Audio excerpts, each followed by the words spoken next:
quite 7 a.m., but came down the stairs and ran into people who were actually coming out of their apartments on the 3rd floor.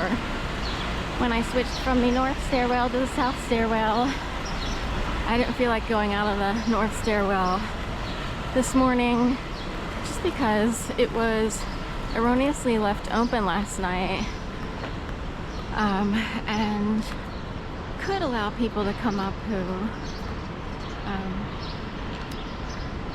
aren't supposed to be in the building per se. But anyway, who would Pearl Properties be without trying to scare people? And what would Philly do without being able to scare people? What is Philadelphia without its scare tactics and stalkers? Nothing, basically.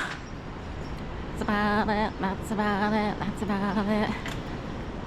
Then I was trying to run out the door really quick, and the door for a second had a little bit of a lock mechanism. So I wanted to kind of speed out the door because these people were coming behind me miraculously at 6:55 in the morning. And the door wanted to lock for a second, but it opened, you know. Wonder why it did that. It doesn't do that unless someone leaves like 1 second before you. Good question. That's about it. That's about it. That's about it. So I have extra work today, which means that it's an extra something kind of day. Kind of curious what people have planned up their sleeves. Sometimes I preempt the day by documenting and kind of, sometimes I'll actually report to a certain agency in advance saying I know something's up because I have more work than usual, and you know, everybody needs to be, something's up. So it smells funny on today because too many people needed something going on. And already we had what I actually do consider it this, and I know you would have to experience everything I experienced to know, like, something's up. Already at 6:55 in the morning, already a setup in the building, and I know it was a setup. I already know it was. In addition, there were 2 brooms by the back door to the north stairwell.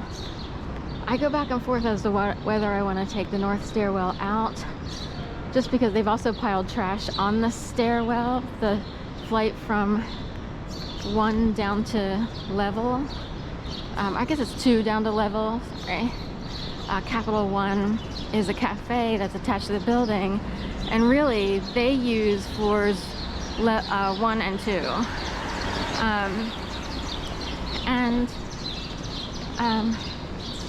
So the past couple days there's been trash up on, you know, I go down like 1 flight and then there's trash there before I can go down the last flight to the back door. And there's usually only 1 broom at the back door. Last night I did a video and someone had the broom in there to keep the door open. Sadly, Pearl Properties has their concierges and I guess any staff who's working in the building use the restroom out of that back door at the top of the entire stairwell system, like on floor 2. So last night, and it's in my video, you can see where I kind of go through the door. It was already, you know, hinged open with the broomstick, and I didn't want to close it because I assumed someone was probably going to the bathroom.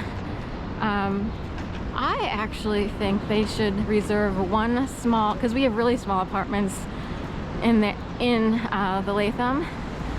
They could reserve 1 small apartment as a break room for concierges and staff. I'm kind of curious why they force them to go to the bathroom in kind of an icky way, if you will. I think it's cheap of them to do that. I don't know what kind of mentalities they have. It's not like they have the mentality I wouldn't buy that they believe everyone has to be separated, or like, you know what I mean? Because of the level of equality everyone exercises in terms of conversations, you know, using elevators and also games played in the building. So anyway, but this morning there were 2 brooms back there, and it was a split-second decision as to whether I should go through the lobby or through the signed back stairwell. So I'm kind of curious where the second broom came from, and anyway, so I've had to sort of be trained to notice everything. The reason I go out of that back stairwell is to avoid exactly what happened this morning. There are so many games played. I don't love having to pay rent here, but I'm kind of stuck until you know, until something is figured out in terms of where to go and how to best exist. Also, I'm on a higher level floor, which spares me the misery of, again, whatever disease, virus runs through the minds of a lot of people out here who are trained to actually be creepy. I'm so not kidding. It's hard for people to believe, especially if you live, maybe, I know people experience it everywhere, because I've read, you know, reports of people who are even in the suburbs, but I can see, like, if you're lucky enough, oops, that's the game. Let's get the horn on there. If you're lucky enough to maybe work from home or work in a place that's tolerable, maybe your only time engaging with the rest of the world is, you know, when you go shopping or out to eat or whatever you do on the weekends. But a lot of people can't even stay in some of their jobs because of how weird it gets. And you know, but the idea is there's so much stuff going on in this, like, at least in the city, that it's better to live, you know, above the 5th floor if you can, because noise and actual skits. That's why I wrote the book and collection of essays. Actual tactics and skits are played out. And if you live on the first 1, 2, or 3 floors, you can hear stuff really well. So I lived on the first floor when I was made to believe I'd be murdered. I was in, like, it was a row home converted to apartments. So I was, you know, made to believe I'd be murdered the 4th Monday of January 2011 when living at 626 South 19th Street, apartment 1F, and F means front.